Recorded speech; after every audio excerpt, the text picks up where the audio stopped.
Well, I am so happy to welcome Karla Geci to How to Build a Village. Karla is an international marketer and leader and an expert in the creator economy and also all around wonderful global citizen. Had the honor of meeting you, Karla, when we crossed paths when I was at the FT and you were at what was then called Facebook. And you've just had what so impressed me is a front row to the evolution of the creator economy through all your years working in this space. So I'm really excited to talk to you and get some advice for our entrepreneurship community of listeners. So welcome. Thank you, Jill. I feel the same about you. You had a front seat to how journalism and content creation has evolved and changed over the last decade, and I'm intrigued by that. Yeah, well, I would love to ask you, like, as we've talked about offline, how has social media changed to be more about communities over the Mm. past, I guess, several years? When I think about when I first started working in this arena, which was over 15 years ago, very much at the time, it was about connecting with people right? We called it the friend graph. And it was about connecting with using your real identity, which was also something quite new on the Mm. internet, being your real self, your real name, using your real photo, and connecting with largely friends and family. And then kind of broadcasting, all aspects of your life out to them through things like the newsfeed. But that has really changed over time. And while I was at Facebook, which is of course now Meta, we really watched that change from that kind of broadcast experience to people that we know and are already in our lives to being more about shared interests and smaller groups and more privacy, right? So things like, DMs, private messages really are becoming the way that we want to communicate versus this kind of broadcast channel. So this shift from largely connecting with friends and family to interests has really given rise to wanting to be part of communities where we have that shared interest, even if we don't know those individuals and they're not people in our lives. But we garner so much value from that. It's just a change in terms of how we kind of share and engage and consume that content. But it's been that evolution from kind of the friend graph to the interest graph and really the rise of communities around that. I love that word community. So, what would you say to someone who's trying to build a following, a creator, an entrepreneur is trying to build their own digital community? What would your advice be? Well, I think a lot of people are trying to do this today. Well, we know that. I mean, the research and the data is really fascinating. This concept of a creator economy certainly wasn't anything we talked about. It wasn't part of my vernacular when I was starting out in this sector, but is very much top of mind now because it's huge. Um, Goldman Sachs recently stated that the creator economy is valued at 250 billion today, Mm. and they predict that that should nearly double in just a matter of 3 years. That's huge. And while it's really hard to accurately track how many creators are really out there because um, there are just so many different kinds of creators, and it's not something that the census really, you can kind of tick the box that says I'm a creator today. But um, a survey, which is a little bit old now, but from 2022, estimates that there are roughly 300 million creators across like 9 large nations, 85 million being in the United States. So I think a lot of people are asking themselves, how can I be a creator? Or how can I build a community in the way that creators have successfully done? Um, And I think there's some really interesting lessons we can take from creators, even if we're not, if we, maybe in my mind, I think about the creators I follow, which might be, around food and fashion and lifestyle and beauty. And I think that's not me. But I think there's a lot of lessons we can take from what creators are doing well and how they're building that community. Um, it's about, starting with knowing who your audience is, right? And who you're trying to appeal to. I'm sure you thought about this when you Mm. started the How to Build a Village. Um, and it's about thinking about the, what people want to watch when they're consuming our content. And we know this from research that very commonly people enjoy watching creator content in order to learn something, to go deep on a particular topic, to be inspired, and simply to see content that's relevant to their interests. So sometimes I just go back to those things when I think about anytime I'm writing something, um, which is not something I find easy, but when I need to write something or when I'm um, doing something like this, I think about those things, and it's really just such simple truths. And I think it helps us all create more compelling content. And so, how do you move beyond the community you create? How do you tap into new audiences? You've have such great experience doing this for big tech, and big tech Mm, of course is so great about doing this, about growing and moving beyond and finding the people who don't know they want to be in this audience, but once they are, they'll be thrilled. So how does one do that if one isn't in big tech, if one is more a solopreneur, a founder of a small business? How do you grow beyond your base? mm. Yeah, it's like tapping into the these vast universes, right, that are behind each of these creators, right? The the community of the community. Mm. Um, I don't think there's any, kind of silver bullet to that. I think the people that are doing it well are they're finding ways to really, again, back to this point about kind of broadcast versus engage. They're Mm. much less broadcasting their content and creating the engagement.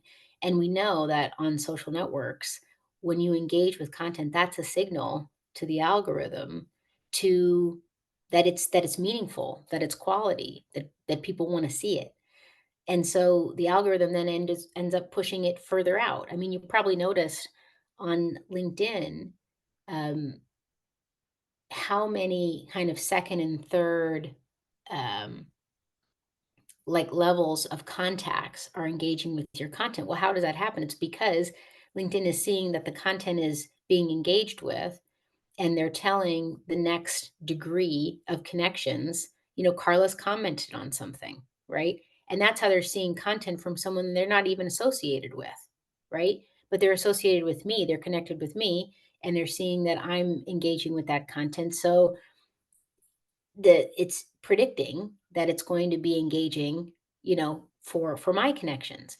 So I think that's always been the name of the game. That's really not a new thing. This is something we always advised when I was um, with Meta, something we always advised our partners, which was how do you think more about engagement versus broadcast?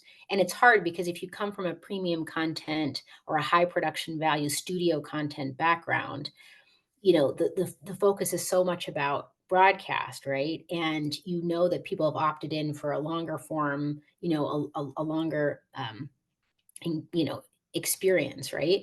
But it's so different on social media, and it's about that engagement because that's how you're going to reach new eyeballs, new people. um, and you probably even see people commenting all the time, commenting to boost signal. And that's what that means. People know that if I comment on this and I like this, it's going to boost the signal to even more people. And they're probably doing that because they think it's valuable and they think more people should see it. I love the role of content in all of this. That content is like the breadcrumbs that you sprinkle that lead audiences to wherever is your whatever, to your product, or to your podcast or your Your video, podcast. or or what have you. But it's a neat era that so many people now can create content and get it out to audiences that they wouldn't have been able to like a generation ago. Yeah, and largely for free, it's largely this the organic reach is while it's harder today, and, brands and advertisers surely invest in, um, paid spend so that they can predict more in a more predictable way how they're gonna who and how they're gonna reach their audiences, but really, there's still a lot of opportunity around organic growth, and that is, yeah, something that, um, just wasn't possible, in, even 10 years ago. See, that's really good to hear you say that because in some ways it feels like the market's saturated, right? And Mm. there's so much competition for eyeballs. So, but you think there's still opportunity for growth and there's still chances to find the new audiences and to engage with a whole new level of audience for somebody who maybe isn't starting out with the big following. There is, we see it. I mean, you and I see it, when we're on Instagram, when we're on, TikTok, when we're on LinkedIn, we definitely witness that. What's hard is for it to be predictable, right? Mm, That's really the difference. Um, that's where paid advertising really, that's why marketers rely on paid advertising because we want to be able to have, a predictable way to understand, if we're going to achieve, how we're going to achieve the goals we're setting out. But it's not to say that certain content won't still go viral organically. You just cannot predict it, and that's just a fact that we have to live with, right? That's the nature of the algorithm. It's not there to to provide that predictability. Um, that just leads to individuals being able to kind of game the system we used to talk about, right? And mm. really trying to make that experience as authentic as possible and not being able to kind of game it, so to speak, with viral content. So I think that's hard, yeah, but it's certainly it's not a dead zone. It's organic growth is not completely gone.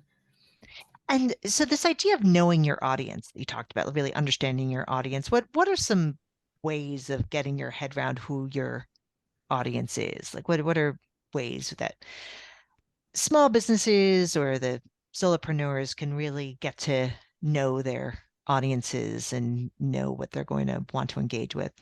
I mean, it starts with trying to create content that is it starts with a hypothesis, right? It Mhm. starts with, okay, I want to create this kind of content to engage with this kind of audience. I start there. And now the platforms offer pretty sophisticated, is it perfect? No, but pretty sophisticated insights into who's engaging with their content. Not personally identifiable, no, but pretty authentic and pretty useful insights. This is going back to those early days of saying you should be your real self. We come to these platforms as our real selves, so we have that kind of data. But I think the third way that people really tackle this is by asking questions to their audience, and again, doing more Mm, of that engagement, putting, adding, um, you know, polling and more interactive type conversations to understand if what they're doing, what they're putting out there, is really resonating with the viewer. And that's just a very, again, really simple or organic way to know if this is, if I'm attracting the right people. I think it's not, it'd be nice if it was a little bit more straightforward, but I think the content creators that are, I think, really having success are the ones that are investing in kind of those three areas, right? Is mm. coming up with a reasonable hypothesis. This kind of content might resonate with this kind of audience. Leveraging the insights and really checking in on them on a regular basis, and then engaging with that community to know if it's really landing with them. And those are the individuals that are that they're trying to reach. So many brands that I've worked with in the past have had happy surprises in this area, right? They've reached audiences that they didn't even know in parts of the world or in age groups that they weren't necessarily going after, but realizing that the kind of content they were producing was really resonating with those individuals, and they pivoted their plan as a result. So sometimes it can operate, it can go in that direction and be, a great surprise Mm. as to who you're reaching. And in terms of just your background in the industry, because of course you've been working in this industry for uh, many, many years, right? Because and with before Meta, real networks, and what are kind of your big takeaways on sort of the key to, if there is one, or tips on successful content that engages audiences, and also the best the best sort of storytelling tools. One of the things you said to me that I love, data wrapped in storytelling. How are you getting data? How are you Mm. getting data from your audience or learning about your audience and translating into data? Uh, well, it's hard because I think true creatives maybe doesn't always gel with, there's the researcher and then there's the creative, and often those two worlds don't meet, right? But I think in this period of time where creator content is on the rise and more people want to, I mean, more and more people are consuming digital content. uh, and the shift has is there for people wanting this creator driven content. There's just unprecedented demand, and there is a pretty low bar to get started, right? um it's it's so easy now to kind of experiment and try it out. But I think the challenge then is understanding that the rules are a little bit different, right? Classic classic, video creators have really focused on high production value, right? And what we'd call premium content or studio content. Mm-hmm. And this again is just speaking from my own experience, having worked with the world's largest media organizations, and really the absolute best video creators in the world.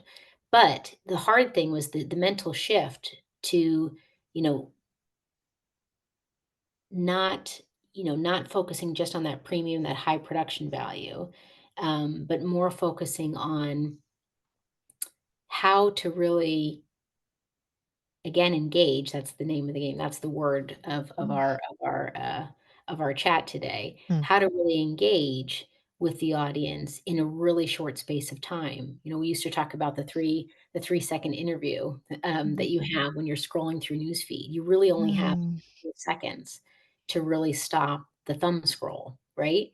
And so that shift. So while it's on one hand, things got easier. You don't need high production value. Look at us talking today. All we needed is Zoom and, a camera that's built into my laptop and built into yours. So that part has gotten really, really easy. But what's hard is how to engage people within seconds of them landing on your content in order to really, do all the other things. You've created content that's going to resonate with them, and it's going to map to their interests. Um, but how do you get them to stop that kind of thumb scrolling? So I think that's the real kind of challenge today. That's you know different with this creator economy versus previously. I don't know what you think about that, as, you've been creating content for a long time on digital platforms.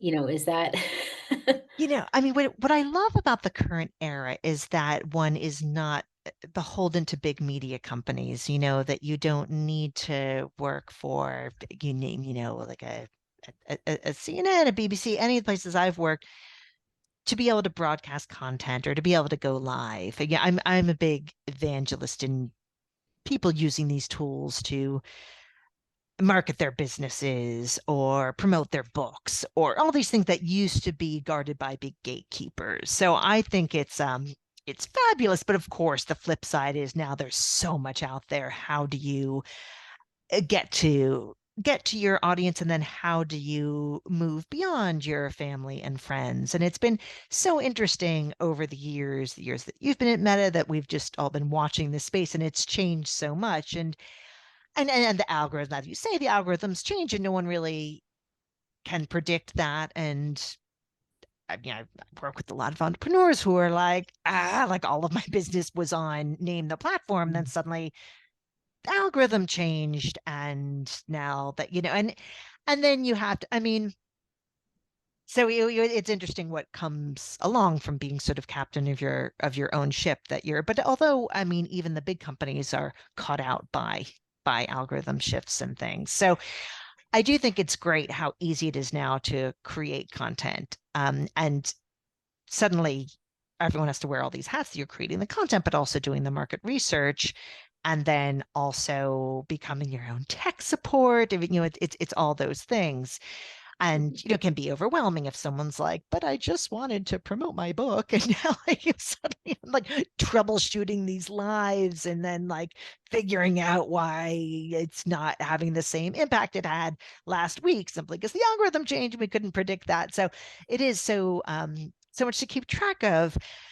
And also, as you say, that I love that the 3 second interview. That is so, I mean, I can remember like 10 years ago, people talking about, gosh, you only have 20 seconds to make an impact. Now it's like, if only, you had a Mhm. whopping 20 seconds. So yeah, looking at it that way, I mean, how can you boil down your business or your personality, whatever your message is, to 3 seconds? And that's a real challenge. It's a real, give and take, in again, in a world pre-social media and pre-news feed, people discovered content that they frankly already knew they wanted, right? And what I mean by that is they went to a search engine and they typed in what they were looking for, and results came back to them. Great. What social media did is really smash that wide open and started to introduce, new content to people like you and I that we didn't even know we were looking for and searching for. So that's been an incredible opportunity. This is what created really the space for this creator economies, for that discovery to be more serendipitous.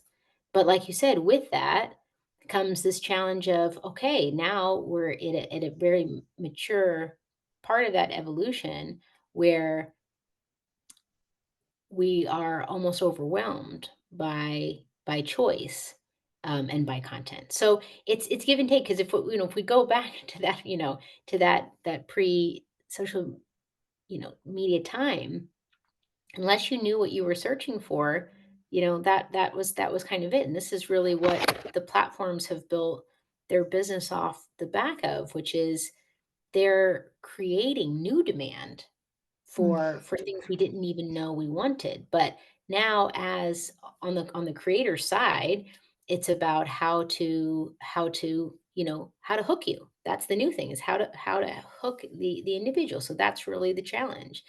Um, but in each period of time, in each evolution, there's trade-offs, right, in terms of how to make it in this space, and how to grow a brand, or how to sell a product, etc. So new opportunities have opened up, but there's kind of new challenges. So we talked about that all the time, the 3 second interview or the audition, however you like to think about it. Um, but it's kind of it's a fun challenge to have, because without that, there was just people had to know to search for you. You know what I'm saying? Um, yeah, it's really going to be interesting to see, in kind of years to come, how like you said, this saturation is really kind of managed. And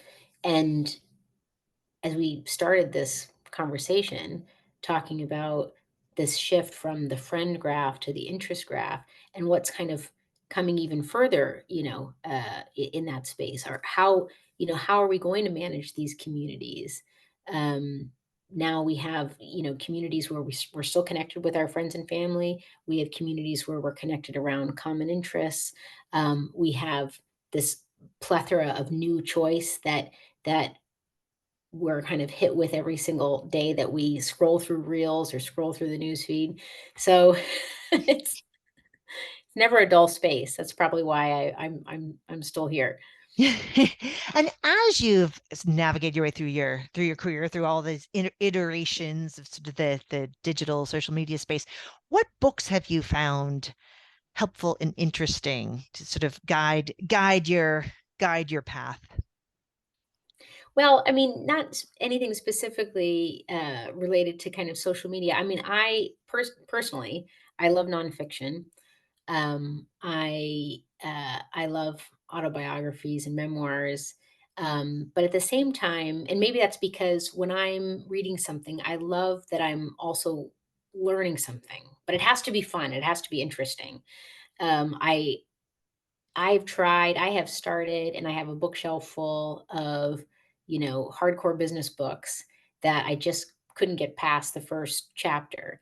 The books that really compel me, kind of like this conversation we're having about, digital content, is, what is entertaining me where I'm also learning something. And so there's a couple of books that I've read over the past few years that stick out in my mind. One is a book called Legacy by James Kerr. I think if I said his surname correctly, which is about the All Blacks New Zealand rugby team, which is totally not a book I would have foreseen myself reading, but it really gets to the heart of what really good leadership looks like. And there's something from Mm, that book that always sticks out in my mind, which is when you're at the top of your game, when you're on the top of your game, change your game. And that mm, always sticks in my mind, because it's a hard concept to really internalize because you just wanna stay at the top of your game. yeah.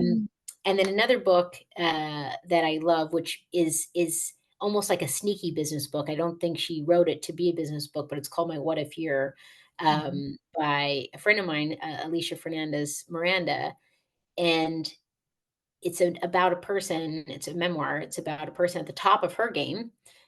She was CEO of her own company, and she changed her game, right? And embarked on an experience where she became an intern at 40 years old. So those are books that really inspired me and intrigued me, and I learned something about leadership or business.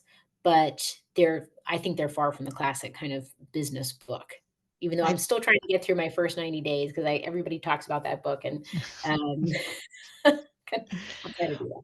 Well, I took your advice and I finished my What If Year, and oh my gosh, it's so good, and it's good, and like I love that because as I get deeper into middle age and think about paths not taken or paths not followed, as she talks about and does all those internships and talks about what you were just saying, like when you've got this favorite pair of jeans and it stretches out and then it that's when it's like the most comfortable, but then it doesn't really look as nice because it's all stretched out, and that's when it's time for the new jeans. It's like you're saying, you're at the top of your game, and that's when you have to look elsewhere and find the next challenge rather than just revel in being at the top of your game or wearing these super cozy jeans that are then like too baggy. Yeah, just don't look as good as they used to. Yeah, yeah, I thought that was a great analogy. Yeah, no, that was no, I really so thank you for that recommendation. And yeah, I'm going to read the one about the All Blacks too. But thank you, Karla, for sharing your expertise and your recommendations and things. I feel very enlightened about this important space. Always good to chat with you, Jill. Thank you. Thank you for inviting me on How to Build a Village. And how where can listeners find you? Um, Gosh, I spend a lot of time on LinkedIn, Mm. because I find a lot of content there that I want to consume. So I suppose there and wherever you post, where do you post your video You know casts? that LinkedIn and probably YouTube. It's funny, I'm sort Mhm. of somewhat new to the podcast video game. So I too spend a lot of time on LinkedIn, but yeah, probably YouTube as well. Great.